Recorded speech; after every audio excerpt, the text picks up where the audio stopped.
Hey, everybody, coming on with our smiling faces.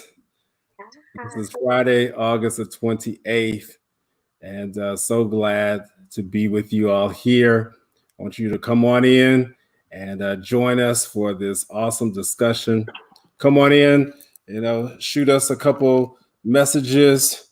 Hey, Let us know what you're doing. Hey, Micah. So, yeah, come on in. Wait, how are you seeing? You have two devices, Erica? Yeah. Got it. Let me grab my other. So as you see, they already taken over. We did say we were gonna. I haven't even given the introduction. This is the stuff once a month. Once a month. It might be more frequent if they continue to let me at least do the introduction. But yeah, come on in, everybody. We're looking to have a wonderful discussion, sending out messages now. Share this video. If you're commenting, we want you to share this video. We want you to like it, share it with your audience. Start a watch party. All right. So Marilyn, Erica, start a watch party. If you have your phone nearby you. You tell me how to do that. I'll do it. Oh, how do you do a party? Oh. Oh, okay. I see. Look, Okay. I don't. We're what do we call it? We're not quite millennials, and we're like on the cusp of Gen X and millennials. So it's like okay. Got the technology thing going, but okay. I need you to come on and step on up a little higher. But I'm trying. We're here going getting ready for our podcast here this evening, afternoon, if you're there in Chicago land and out on the West Coast. It's a great day to be here. So much has happened this week. So all right. Thank you. I hear myself. Right. I mean, you told me to start a watch party, so right. I'm just following directions. That's right. So if you want to comment, that way you could do that too, Marilyn. So much has happened this week. Again, sponsored by Hope Health Systems, this particular podcast. And so grateful to be a part of that organization here located in Woodlawn, Maryland.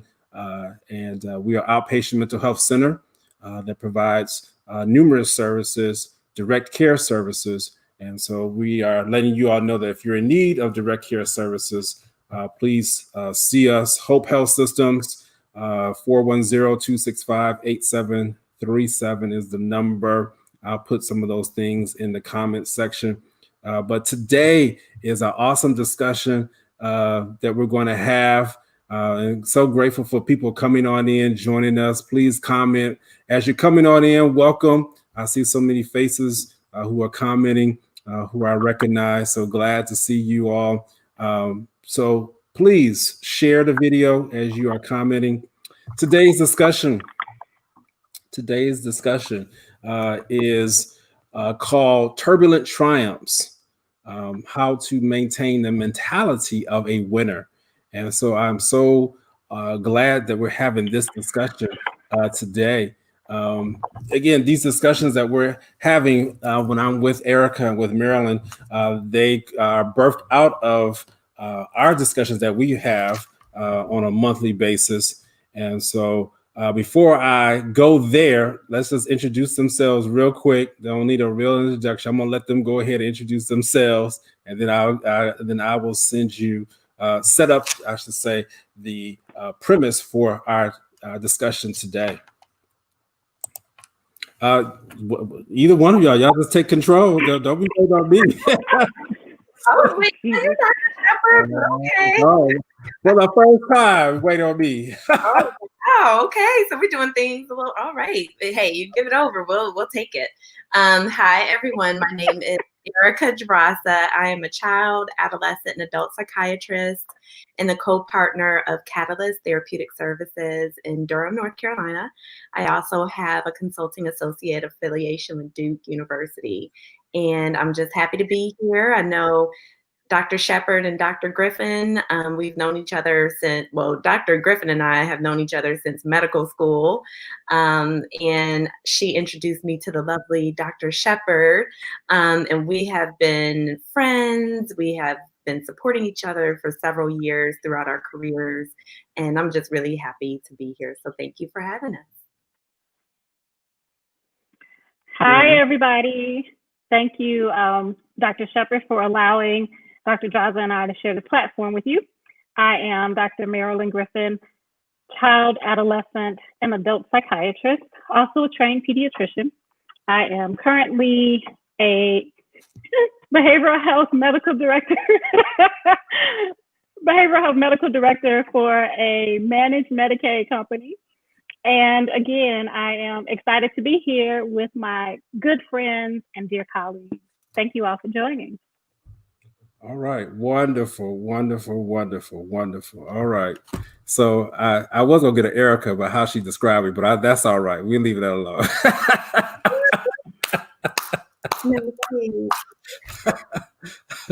We start already, but let's set this thing up. So we're at in our discussion. I think Monday it was, and I forget. Someone said we just need to cancel 2020. Cancel culture. Someone said we need to cancel 2020, and immediately I said no, we cannot cancel 2020. I said even though 2020 has been a rough year, and it has been a rough year individually. For myself, been a rough year for my family, been a rough year for your family. And truthfully, all of us have endured some type of issue in this year 2020, but we cannot cancel 2020. And so that really is where this theme came from for today. I want to let you know that, yeah, even if you have endured a lot already, and we're coming to the close of the 8th month, we don't want to cancel 2020. All right. A lot has happened and a lot continues to happen, even this week. But we want to talk about how to maintain the mentality of a winner. And so that's how our conversation just continued to, just to talk and say, well, this should be what we need to talk about because so many people have canceled 2020. This whole thing, again, cancel culture. We want to cancel people when they don't abide by what we want them to abide by, or if they don't fit the bill, or if things don't line up the way in which we think it should line up, or if it's just too much, it's too overwhelming. And again, we hear all that. I'm going to also set it up this way. As Black people, I've heard the word exhausted so much this week. Yeah. We are exhausted. And this week, again, we took another punch in the gut as we saw a Black man shot in the back. We took another punch in the gut as we continue to see things demonstrated that words say one thing, but actions say something different. And again, I'm keeping it very general because I'm not one to necessarily call out names when I do podcasts, unless it's just is needed. But for those who are out there, what I'm referring to, or you can identify for your own self what I'm referring to, because even if I may refer to one thing, there's something else that you can actually name this week that you had to encounter that where one person's words did not line up with their actions. And so as Black people, we're exhausted. We're tired. We are just really tired. And so that's where we're going to kick off, not because we're tired, but we want to talk about how do we maintain a winner's mentality in the midst of a year that people want to cancel, in the midst of a pandemic, in the midst of police brutality against Black people, in the midst of healthcare disparities, in the midst of economic and financial loss. Wow. That was... I'm tired just listening to that. I was thinking the same thing. I was like, that whole statement just made me tired. I mean, it really is true Go ahead. though. And, Go ahead. you know, I want to back up too, because I think when we had our conversation earlier this week, just the three of us, I think we all had expressed just being tired for all those reasons, right? And then as mental health professionals, we're carrying the burden of a lot of the folks that we see. We're carrying all of that in addition to having to process Jacob Blake and what that all means. And, you know, hearing these traumatic stories back to back to back to back, there is a level of exhaustion. And then you have Laura coming and demolishing Louisiana. And we're thinking about all of these people, many Black people, many who are from a low socioeconomic status, who that's the last thing they need in the midst of a pandemic. And I have a friend whose family has been impacted in a tremendous way. And it's just like, okay, 2020, like really, we're done. We're done. That's why that's really where the sentiment of we need to cancel 2020 came from, because we're just so over it. It's like every single day, sometimes multiple times in the same day, we're getting yet more devastating news, seeing more trauma on the news. We're being traumatized every time we witness a person being shot or killed or murdered. It is exhausting. And I was just so grateful when that came to you, Dr. Shepherd, that no, we need to have triumph. You know, it really is a time of turbulent triumph. There's still a way for us to be resilient. There's still a way for us to live according to our purpose and our calling. There is a way for us to still be rejuvenated in the midst of being completely exhausted. We have to tap into that. We have to tap into our resiliency and our strength so that we can continue to push through this year. And it doesn't have to all be canceled. It really is about that perspective, how we look at it. So thank you for helping even us as we were kind of complaining and going on and on and on about like how awful of a week it was. It wasn't even Tuesday. No, it was Monday. I was like, this is the Mondayest Monday ever. Like, but thank you. And that's, you know, it really was you highlighting that just kind of, reminded us, you're absolutely right. We can live fully in the midst of all of this craziness. We still can have a full life. We still can find meaning in it. So good reminder, Dr. Shepherd. And I think just to add to that, it shows the importance of maintaining connection with people that you love, that you value, that know you and care about you and can pull you back, right? Can pull you back as they see that you're falling down and, starting to go down this spiral of despair. And so I thank you, Dr. Shepherd and Dr. Draza, again, for this friendship and this relationship that we have cultivated over the years, because even though we are apart, right, we're in 3 different states, 3 different cities, but we can still maintain a connection. And so I think that's a lesson for everyone out there, even though we are preaching and saying we need to practice physical distancing so that we can decrease the risk of transmitting COVID-19, it does not mean that you have to fully distance yourself and disconnect from your family, your friends, and your loved ones, because these are the people that can pour into you when you're starting to feel depleted. Mm-hmm. Absolutely. I see we lost Dr. Draza just for a minute, so we'll continue to keep going. But thank you, because actually I was just about to point that out, is that one of the things of how do you maintain a winner's mentality is you got to hang out with winners. Exactly. So number one, if anyone's keeping track of that, put that in the comment section. Number one, how do you maintain the winner's mentality? You have to hang around winners. If you don't hang around people who are winners, then you're not going to learn that winner's mentality. You have to be around people that sharpens you. The Bible says iron sharpens iron, or Proverbs, which is in the Bible, says that iron sharpens iron. And so, yes, hang out with people who are winners. That can be difficult. I'll be honest with you. That can be difficult because you can have people around you and who you like, but as you realize, man, they don't stand for what I really believe in. And so in this time, we really want to examine the relationships. So I'll just start out with that. Again, part of number one, examine your relationships. Examine who are the people who are in your circle and how they push you and how they strengthen you.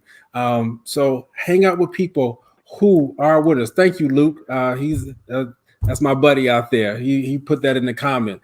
So yeah, hang out with people who are winners. And let me tell you, as a Black person, and really any person, but as a Black person, we really have to find people who are wanting to win. All right. Mm-hmm. And you may want to comment on this, Marilyn, is that we can be stretched, sometimes in our culture, we feel like we have to dumb down ourselves or we have to settle for something in order for us to be able to fit in. And that's something that we need to make sure that we don't do, that even as we are figuring out what our purpose is or knowing what our purpose is, that we don't dumb down who we are just so that we can fit in and then that person not be a winner. You want to add on to that? Right. Only thing I want to add, there she is. Dr. Draza was having some internet. The internet won't let me win today. We just try to pull a technology. Okay. I was like, okay, we really tried to come for 2020 and 2020 just tried to come for me and my internet, but that's okay. I'm back. That's all right. We have a winning internet connection too.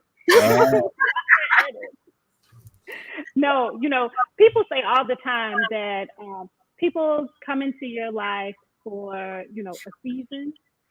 And sometimes it's just for a season. It might not be for a lifetime. So I think it's a good idea to, examine your circle, as you mentioned, Dr. Shepherd, from time to time, and make sure you are surrounded by like-minded people that will not only, praise and encourage you, but also that will challenge you. Because every now and then we need somebody to challenge us and not just always rally behind us, but to challenge our thinking and challenge our motives for our behavior. Absolutely. Yeah, absolutely. That's good, Dr. And in that is, something else with just having a winner's mentality is to always try to find joy or something positive in your day. Something to express gratitude for. Now, I am one who has tried journaling for a long time, and I'm just not very consistent with it, but I know it does work for a lot of people. And so they keep gratitude journals, and every day, either at the beginning of the day or at the end of the day, you just take a couple of minutes to write down something that you're thankful for. And then you can go back and reflect on that at the end of the week or at any point when you feel like you need something to remind you of why you're here, what your purpose is, and what brings you joy, and how you can share that joy with somebody else. Absolutely. So that's number two. How let's see the best way how to phrase this, Marilyn, help me out. I try to be spontaneous on these things. So we got number one already. Number two, remember cultivate joy. Cultivate joy. And in the middle of that, you have to be grateful and remind yourself of the goodness that you have encountered through your life.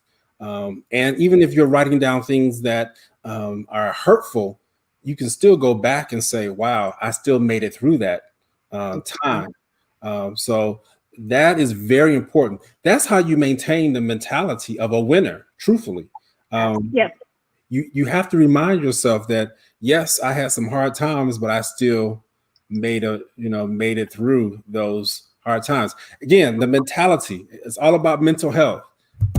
Erica, I feel like you want to say something. Oh, y'all are, I'm with you 100%. Okay, so the community thing I want to go back to, and I also want to highlight this point too, but in terms of community, I think a beautiful example of that, and you two know, and I asked my friend if it's okay for me to share, but you both know that I have a very dear friend of mine who last year we were in St. Martin and Anguilla celebrating her 40th birthday, living our best lives on a yacht. And a few months later, she was diagnosed with leukemia, and it's a pretty aggressive leukemia. At the time, my godson, her baby boy, is 9 months old, and her baby girl is 4. And we were just in shock because she went from serving patients in a critical care unit. She's a critical care doctor, taking care of people as they transition, and finding herself in a place where she literally is fighting for her life. And one day, a friend of mine and I went to go visit her. And next thing you know, we're just trying to lift her spirits and try to it was the first day she was getting chemo. And we just started, well, I didn't. My friend started freestyle rapping. And next thing you know, it became this big thing where we would just rap pretty much every night. We call them turn-ups. She's been in the hospital for about 2 months now, and every single night at 8 p.m. we are on Zoom doing a turn up to remind her that she can and she will beat this cancer. When she feels like giving up, when she feels tired, we are questioning, gosh, like, when is this going to end? Like, when is this cancer going to respond? It's reminding her and all of us that she has it in her to fight it, and that God is actually working through her to fight this disease. And it doesn't matter how aggressive it is, we know she's going to get through it. So having that community every single day, and I'm telling you, she lives it. When you talk about the mentality, y'all, we have been diagnosed a year ago now with leukemia, again, very aggressive, being hospitalized for months at a time, not being able to see her children, and still having a smile on her face, still being able to put on makeup, even though all of her hair is gone, being able to celebrate the fact that she has a beautiful bald head, walking miles and miles and miles in a circle around the nurses' station since she can't leave the unit because of COVID. She still finds that momentum to just keep pushing, and she gets energized through, I believe, the community. Not only as her friends, but her family and the doctors and the nurses. Everybody participates sometimes in these turn-ups. I have videos, but I want to get any nurses in trouble. But it's just so beautiful, and I'm so inspired by her because I think it's such a beautiful example of really what we're talking about today, of living your life to the fullest in the midst of the darkest time. She paints, we talk about cultivating joy, right? Things that bring her joy is painting. It's being able to keep up with her activity on her iWatch. It's FaceTiming her daughter during the day. It's rapping with us in the evening and turning up. It's the joy on her face when somebody stops by to bring her food. All of those things. It's really being able each day to find that one little thing that can bring us joy, and to be grateful for that. To be grateful that, hey, my white cells are bottoming out today. And yeah, even though I have to get a transfusion and platelets and all the other stuff she has to get, chemo in her brain, all sorts of stuff, she still is like, but my white cell count is coming down. So that means the chemo's working, and I'm going to celebrate that. So we celebrate every tiny little baby step because it really is worth celebrating. And that's what helps to keep her pushing day after day after day. If you're watching, Esmond, I don't know if you are. I love you, girl. You are truly an inspiration. She walks 4 miles every day, getting a ton of chemo every day. It's crazy, but she's such an inspiration. So I just wanted to highlight that. Reminded me of my dear friend. So yeah. Absolutely. Wow, that's powerful. That's powerful. And it was so powerful, I done got 3 points from it. Pastor. All right, Pastor Shepherd. I mean, I don't, 3 points. We're ready. Yeah, I mean, I just got, do things that bring you happiness and feed your passion and purpose. And then celebrate each achievement. Yeah. So I tell you that is awesome. That is awesome. You all have to hear these, see these videos. Erica's gonna try to freestyle. Lord, is the hilarious. It is hilarious, but it's so sweet. Yes, there's a reason why I'm not a rapper and why I do what I do. But yes, it is quite entertaining. As long as she's entertained by it, I'm good. I'm gonna say. Yeah, if you ever want to see that's about doctors rapping off key, yeah, I'll show you a video or two. Well, that's them challenging you to move outside of your comfort zone and do something different. Right? Exactly, right. And that's what I think COVID provides an opportunity to do that, right? During a pandemic, we're really tapping into creativity in ways that we never have before, right? And trying things that we never thought we would try. And then it's like, oh, lo and behold, this actually is kind of cool. You know, I think I like this. So I think coronavirus has offered that opportunity for us to do that. Right. So I just want to remind those people who are joining us, we're talking about how to maintain the mentality of a winner. This is not the year to cancel. Year 2020 is not the cancel year. Right. We're not going to cancel 2020. All right. We're going to maintain the mentality of a winner. Wow. And I just put down number 5, face the challenges and step out of the comfort zone. All right. This is awesome. I kind of feel a natural progression right up in here. We have a surprise guest. All right. We have a surprise guest for you all today. Yes. This person I've known all my life. and this even before you were born. That's right. Yeah, so she's gonna come and join us and just take us just to another level as far as how to maintain the mentality of a winner. And let me say this just before we bring on our special guest: Turbulent Triumphs. All right. So let me define what triumph means. I did look this up. I looked it up too, Dr. Shepard. Thank you. Oh, so let's compare. The joy or exaltation of victory or success. That's it. Yeah. The joy or exaltation of victory or success. And so again, in this year of 2020, you may not be able to find things that make you happy per se, but you got to look. They are there. Right. You're breathing, you know. You may not have the money. I know what it is to have your salary reduced, cut. People lost jobs, furloughed. All of that. We may not be able to maintain, you know. I'm thankful for a job that maintained its doors and did its best to stay open as long as the pandemic was. Well, we're still in the height of the pandemic. Let me just back off what I was saying. You know, we still are. Yeah. Right. So even with that, we were still able to maintain. And so I understand some of you all out there are probably like, man, it's been hard. But I want to introduce you to our special guest, because in this, she can share with you just a couple of her points of how she maintained the mentality of a winner. All right. So let's bring on. So my mother is here. Right. Hey, Mama Shepard. My mother is here. Welcome. I was thinking, I was like, we need to have just my mom come on just for a couple minutes and share. We had the Shepherd Training and Empowerment Institute, and she was the featured speaker, one of the featured speakers during that time. And she said some things that, man, it just brought me back down memory lane. But what it did, it reminded me that my mom had the mentality of a winner during some of the toughest times in our family's life. And what she did not know is that from her story, I got messages where people were now encouraged to go back to school.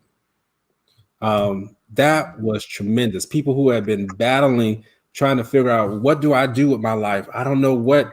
They listened to what my mom was saying, and now they have committed to going back to school. That is awesome. That's how you turn turbulence into triumph, or the term we use is turbulent triumph. So, Mom, welcome.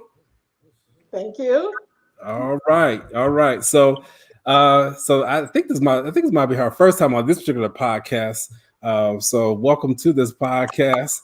And so just share with us, and I'll kind of lead you up. So during that time, my grandmother, her mother, had Alzheimer's disease. And so during that time that my grandmother had Alzheimer's disease, my mother was seeking out 2 degrees. And so, Mom, just kick it off from there. Just share some highlights as to some of the things that you did that speaks to the mentality of a winner. Thank you. When I brought my mother to live with me, I was getting ready to finish my master's degree, and I didn't really realize how bad dementia was. And when she came here, it was very eye-opening for me. But one of the things that really helped me was I had to accept the hard truth that the person that I knew no longer existed. This person now was a stranger. So when I was able to accept that, then that helped me because I knew the woman who birthed me, that was not her. This was a complete stranger for me. And also, while she was living with us, I started a doctoral program. And I didn't realize that during the summer, I would have to go down to Illinois State. And so that was for 8 weeks that first time. And I ended up driving 120 miles one way. So that was 240 miles a day, 4 days a week for 8 weeks so that I could be in this program. But what helped me, I had the music going in the car, and I had family that helped me. Without family participation and assisting me, I would not have been able to make it. So all of these degrees that I got, my bachelor's, the master's, the doctorate, I didn't get any of those while I was single. I was married. When I got my bachelor's degree, Jonathan was a toddler. So it's never too late, but you have to keep the right thought in your mind. You have to have the right mentality. Last year, I brought a message at church. It was the attitude of a winner. And so we have to have that attitude. You have to have the vision. You have to see yourself, and then you go ahead and then you accomplish it. During this pandemic, what I found out is that you need to keep some things routine. Don't just throw away everything, but you need to get up every day, clean yourself up, put on clothes. You need to exercise. All of those things will help you to make it through. And as someone would say, this is a time to learn to do new things.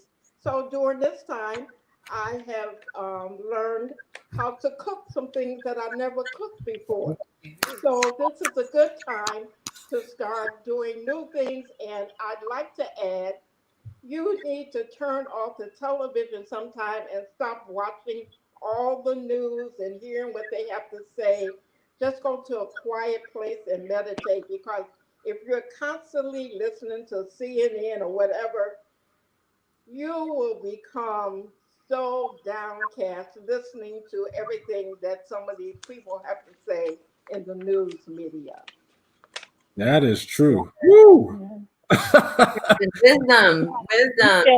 Thank you. I mean, yeah. I mean, you see, I added a couple more things on there. I added 2 more things. Accept truths and realities about your current situation. Yeah. That I heard my mom say that, and then see yourself being a winner. I'm kind of putting you on the spot here, Marilyn or Erica. Are there any questions you want to ask my mom? About just any,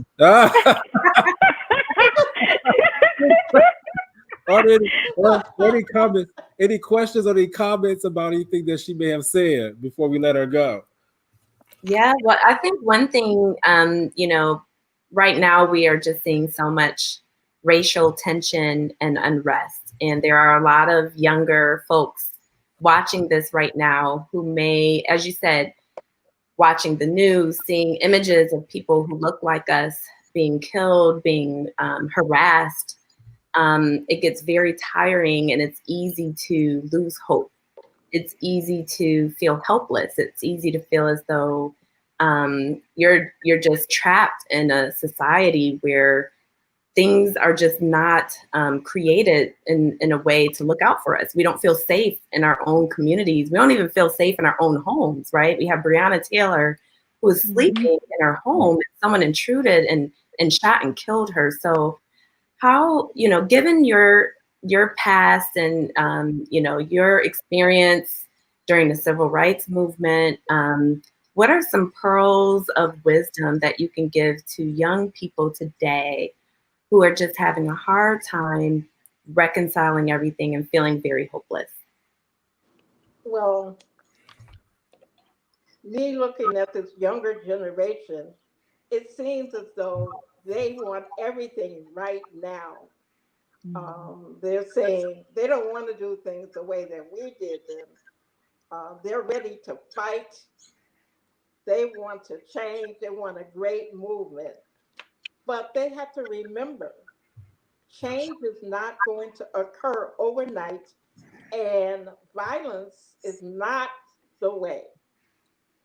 Um, I know they don't want to work with the system, but sometimes you have to do some things that you don't want to do. So I would say to young people today, go to school, get your education, become involved in your community, be sure to vote. I hear some of them saying, oh, we're not going to vote. Why should we vote? I even heard one of the younger persons say the other day, well, I made a conscientious um, decision not to vote. And he said, well, that's just not the same as someone who decided not to vote. It is the same. If you're not voting, you're not voting. I got you. So, Right. Yeah. I think the young people today, I think they need to learn a little patience. I know they do not want to hear that, but I believe that it is what it is. And I don't like seeing what's happening. I saw that video of George Floyd. I saw the one where they shot Jacob Blake. And I've seen other things very disturbing to me. But I'm not going to give up on what can be for us. And I do plan, if I'm around, to exercise my right and vote on November 3rd. Yes. There's so much power in that. Absolutely. Power in voting. Be sure to vote. Thank you. Right. Thank you, Mom. Absolutely, absolutely. Marilyn, do you want to add anything before we let Mom go? The only other question I had for you is because unfortunately, I've also have lost family members to this terrible illness called dementia. And something that you said really resonated with me is that you said you had to come to the acceptance that the mother that you were taking care of was not the mother that had birthed you and raised you.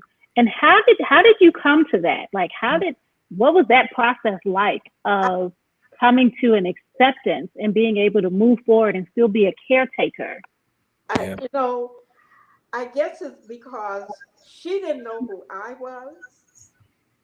She didn't know who Jonathan and Jason. My mother was a great cook. Yes, She didn't know how to cook that's true. anymore. Mm-hmm. So I said, wow, this is not the same person. So from there, I started saying to myself, the person that I knew is dead. I mean, some people, they probably think, oh, that's very cruel. But that's what helped me to cope. I said, the person I knew is dead. This is someone else. This is a total stranger. And I didn't come to that the first month or the second month.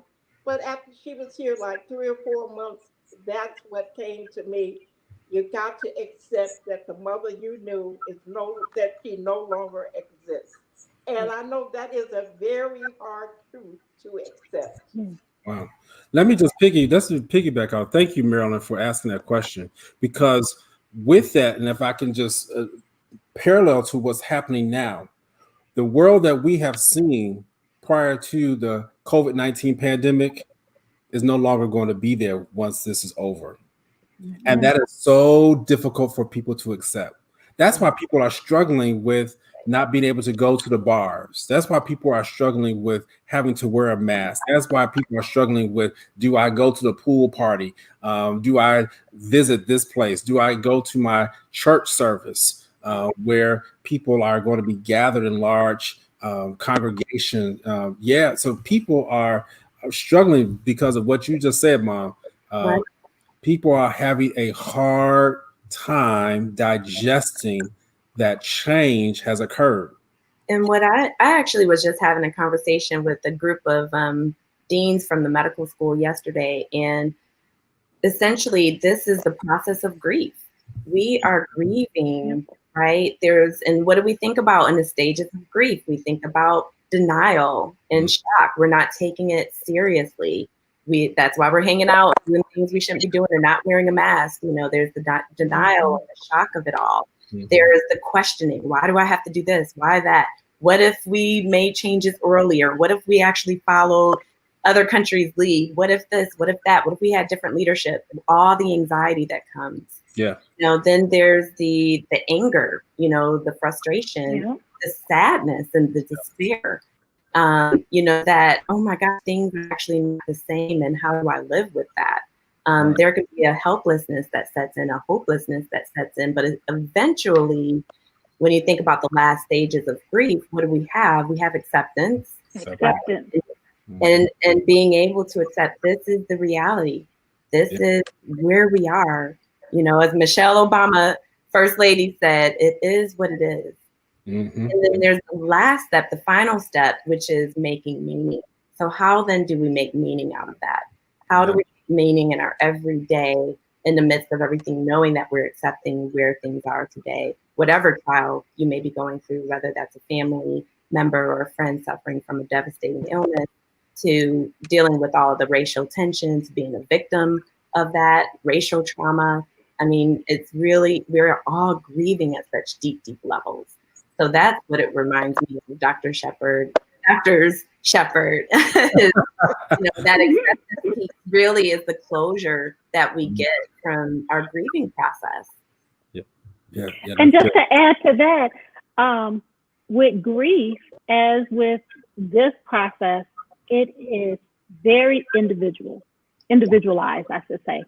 And so the way one person may experience it could be completely different from the way another person experienced it. And it doesn't mean that one is right or one is wrong, but I think as a friend, as a sibling, a parent, a coworker, we have to extend grace. You hear me say this all the time. We have to extend grace to one another during this, and realize also that, there are just some things that we don't have control over. And we're going to reach out to try to grab anything that we can control. So as Dr. Mrs. Shepherd said, have a routine. That's something you have control over, your schedule and your time for the most part. So make sure you incorporate a routine into your day. Absolutely. So this is good. Mom, we're going to sign off. Thank you. Thank you, man. I tell you, punch right there. I mean, just an added bonus to our discussion today. Thank you again, Mom. She sent me some cake last week. Send some of that cake to North Carolina, please. Yeah, I'm just down the street. Yeah, she sent me some cake last week, so I don't know. Maybe I'll get something else for this appearance. I don't know. Wait, what kind of cake though? I'm just curious. What kind of cake?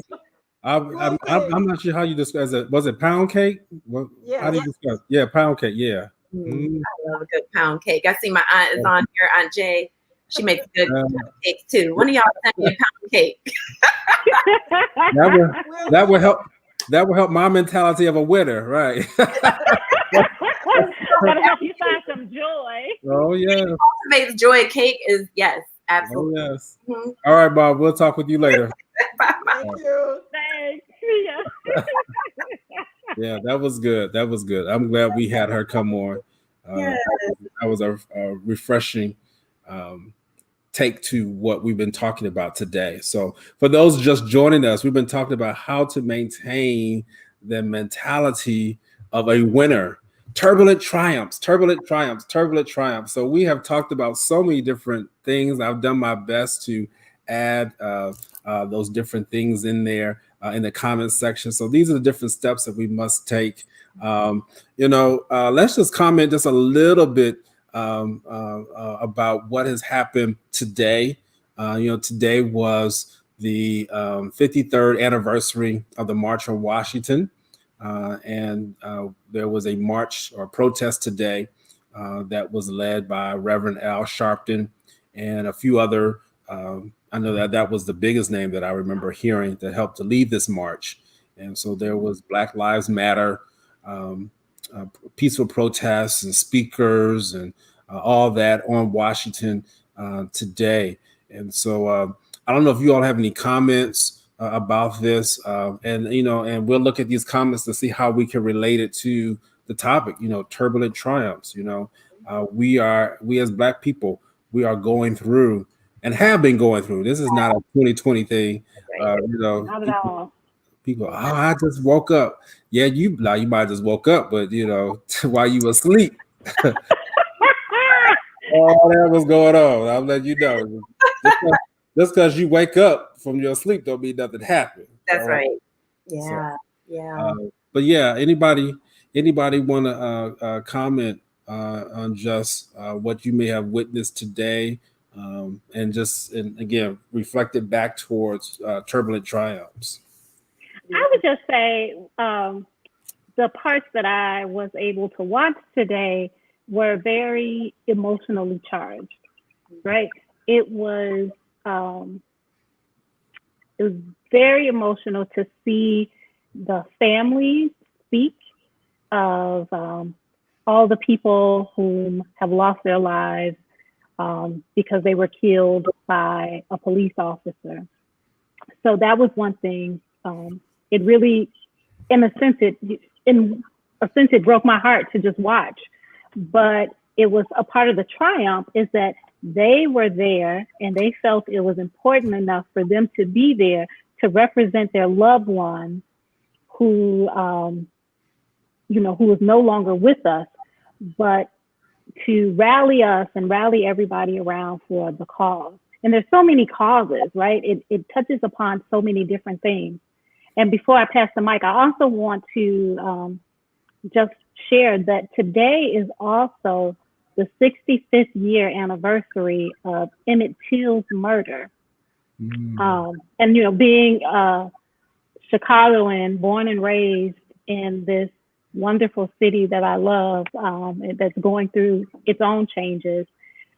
Emmett Till was a 14-year-old young man who was, in Mississippi, I think for the summer, visiting some family, and was brutally murdered. That's right. Because he allegedly, whistled at a white woman.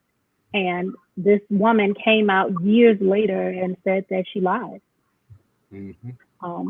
So I think it's important for us to note that this also occurred on this day. Wow. 65 years ago. Wow. Thank you for that historical fact. I did not even realize that.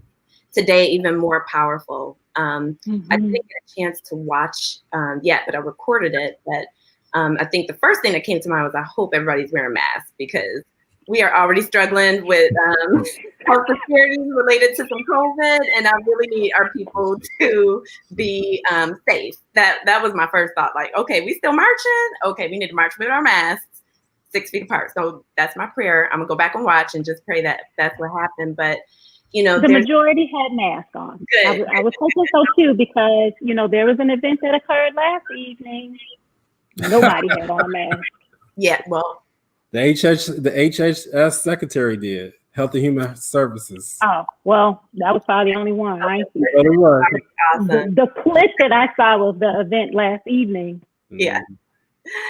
But yeah, I didn't get a chance to watch it, but it's so powerful to even see the little pieces that I saw briefly. And, there's just power in numbers. There's power in community. So in terms of taking it back to what we've talked about a little earlier, we talked a little bit about that community coming together, right?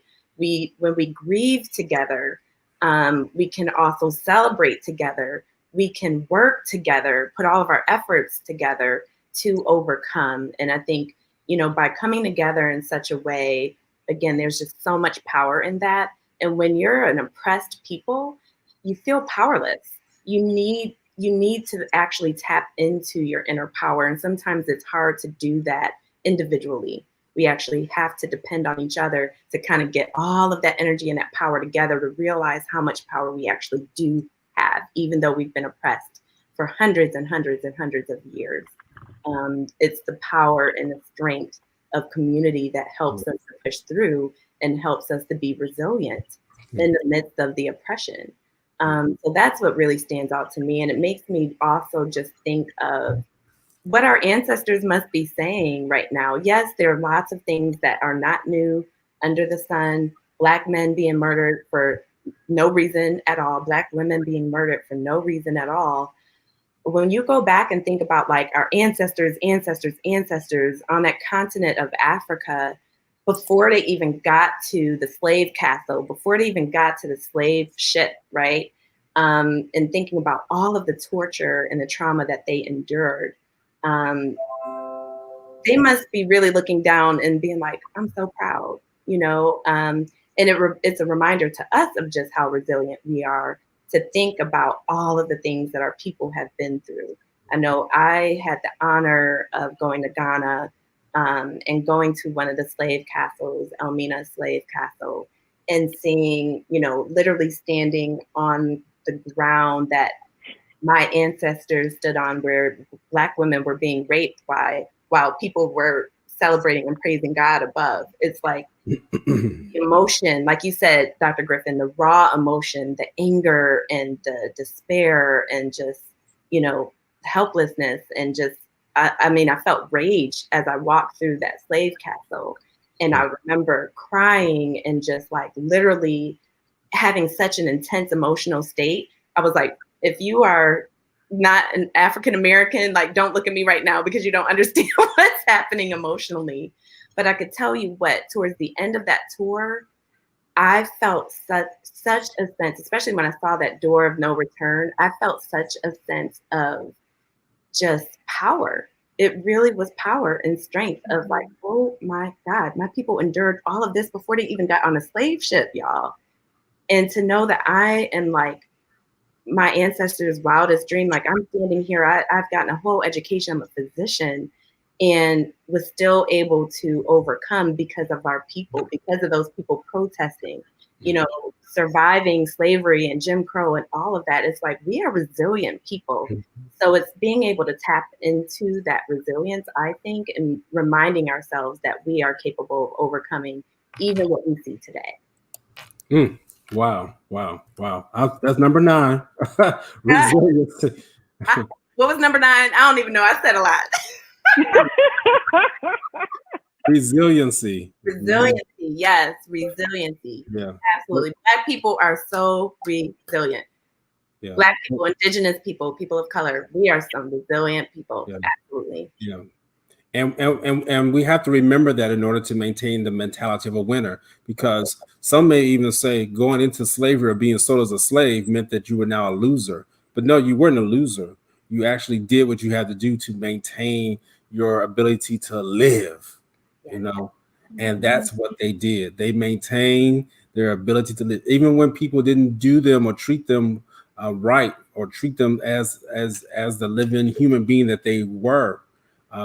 They still fought to still stay alive, because you can lose the will to live. Yeah.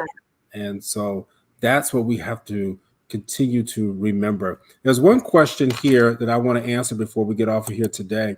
And I think that this is a good question to end on. More and more people are becoming more pessimistic. And so what advice should we give to them to combat this negative thinking? And this is a very good question because it's true. So many people have become pessimistic. I had someone call me during the speech last night from our president, and I mean was literally like in shock. Like they said, "Shepherd, is this a conspiracy? Like, oh my God, like the coronavirus, it's a conspiracy because I'm seeing 1,500 people and they're not wearing masks, and I'm telling people to wear masks. I'm wearing masks. I mean, literally, and they were not being sarcastic. They were straight up like, I don't know what to do. Like, and their whole thinking had shifted.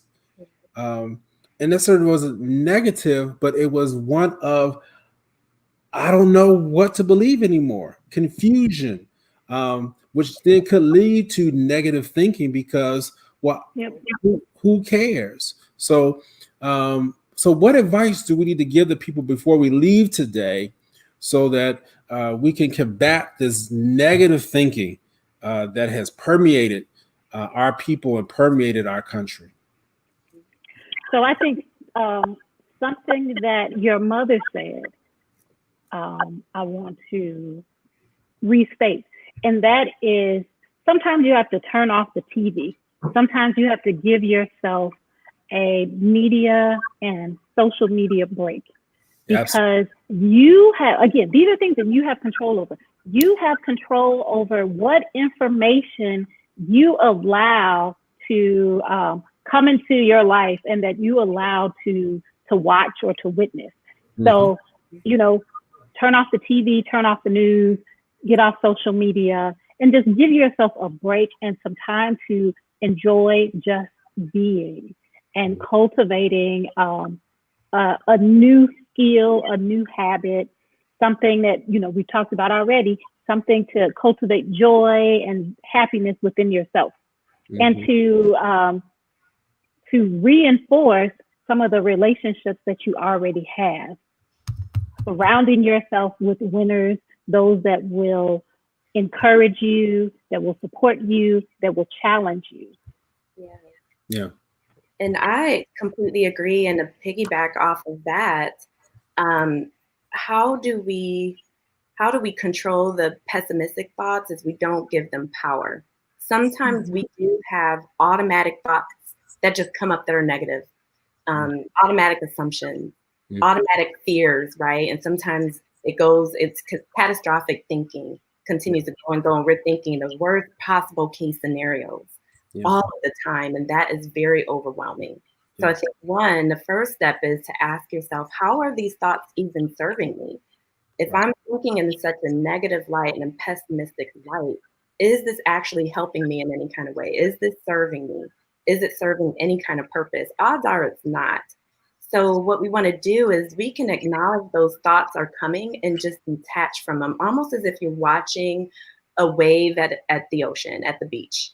To be able to be an observer of your thoughts rather than engaging with them and giving them power over you.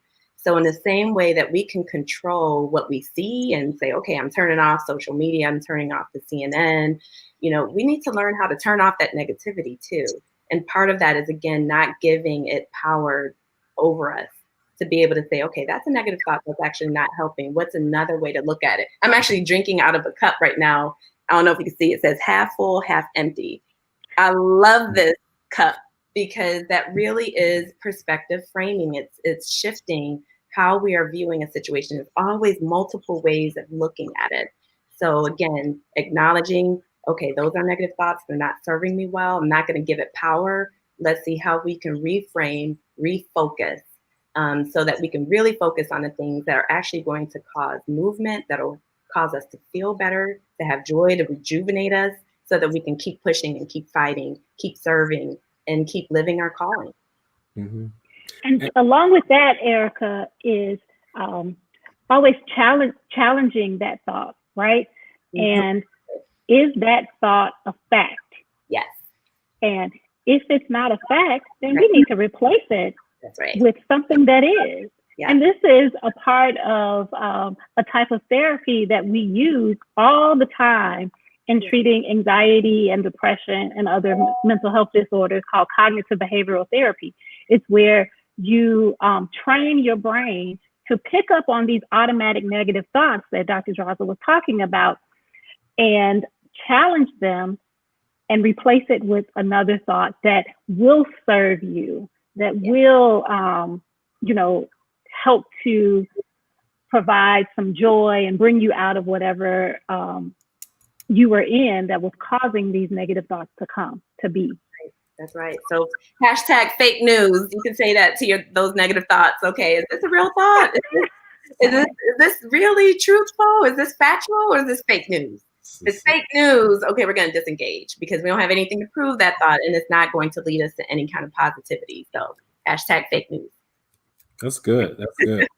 And you need to be able to challenge the people who come to you with negative stuff. Ooh, yeah. Can you repeat that, Dr. Shepard? I think that's number 10. For the people in the back.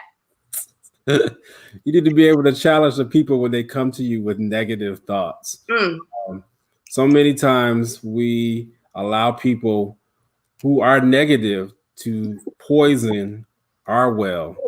And that is something that I've had to stop. Even in the pandemic, I have cut off even people who, friends of mine, associates, but if you're negative, you got cut.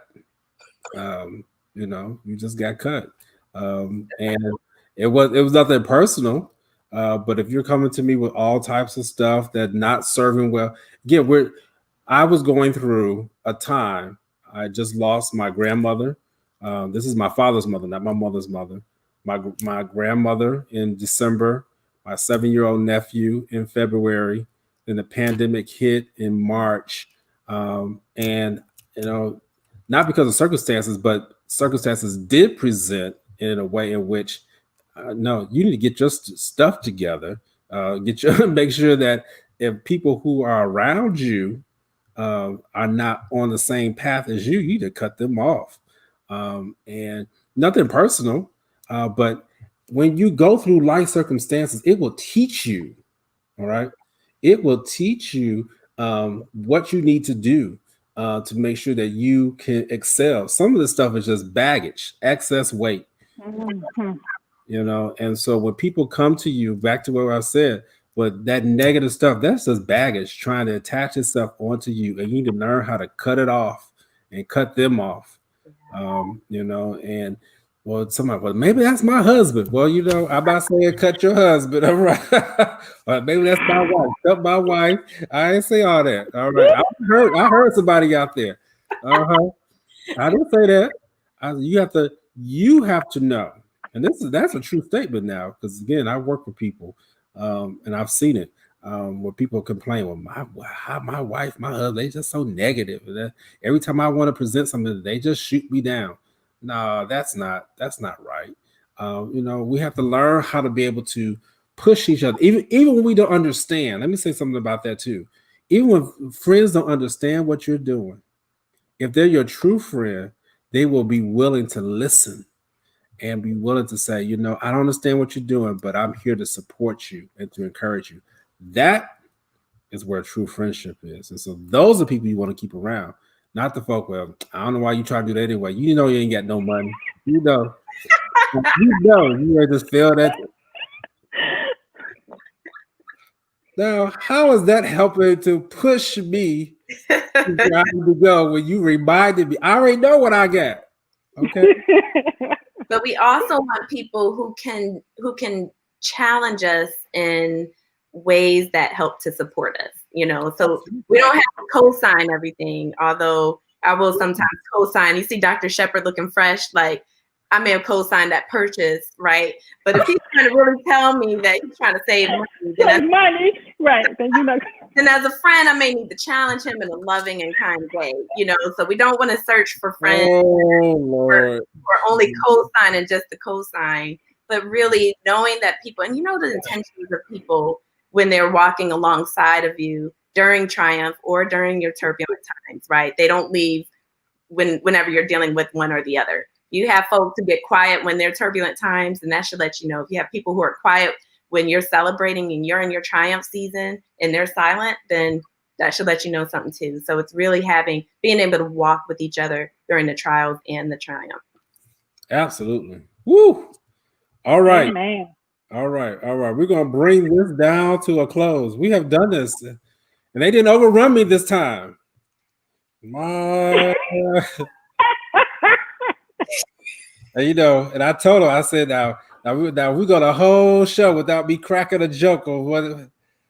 I have to at least bring it up, you know, the fact that one of us had one of us still had our Wachovia checking account. You know what? That's just wrong, Dr. Shepard. That's wrong. I'm just gonna be silent over here. Okay, so for the folks who are like, what are they? I happen to have a nephew who graduated from high school, and I wanted to give him a blessing for graduating from high school and going to college. And I proceeded I couldn't find my checkbook anywhere, and I was like, I don't ever use checks. Like, who uses checks? I don't know. If you do, I'm sorry. Like, God bless. But I still use checks, Dr. Johnson. I could not find my checkbook. I searched high and low, and I finally found it. And I was like, all right, I'm going to actually write my nephew a check. And I started writing it, and I looked and I said, wait a minute, Wachovia? They've been closed for a minute. This is an old checkbook. So Dr. Shepard had words for me. That's where that's coming from. See, why you had to bring that up?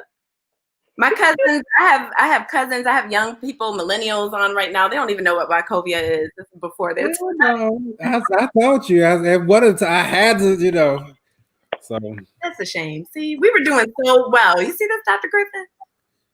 I do. But you know what? I am still going to support you in trying to write a check and to bless somebody else, right? Well, I support you. You know, I just texted him and I was like, sir, I don't have a checkbook. Are you good? He was like, Auntie, who uses checkbook? Checkbook. Cash App. I was like, oh, okay, cool. Yeah. So, you know, I was surprised that they come back at me because the thing that they laughed at me is when I had rented a BMW and I didn't know how to put that bad boy in park. I didn't even have to do it. You look at you. The story. It wasn't just that you didn't know how to put it in park. I don't know. Oh, well, finish it. How to put it in park. Finish it there for me. The good Dr. Shepard drove around and around and around because he couldn't figure out how to put the car in park. And I think eventually did you just turn it off, put on the brakes? No, it just ran out of gas. No. Ran out of gas? No, it just took a little extra time. That's all. See. Okay. So I don't feel old. I don't feel old because I actually know how to turn a car off and on. So I'm just saying. Okay. All right. Well. It could just be the technology in these newer vehicles. Yeah. Well, I'm going to also be supportive of the good Dr. Shepard and say he was not familiar with the technology of the ultimate driving machine. Well, we're giving him grace, right? That's what we're gonna end it on. We give grace. Dr. What?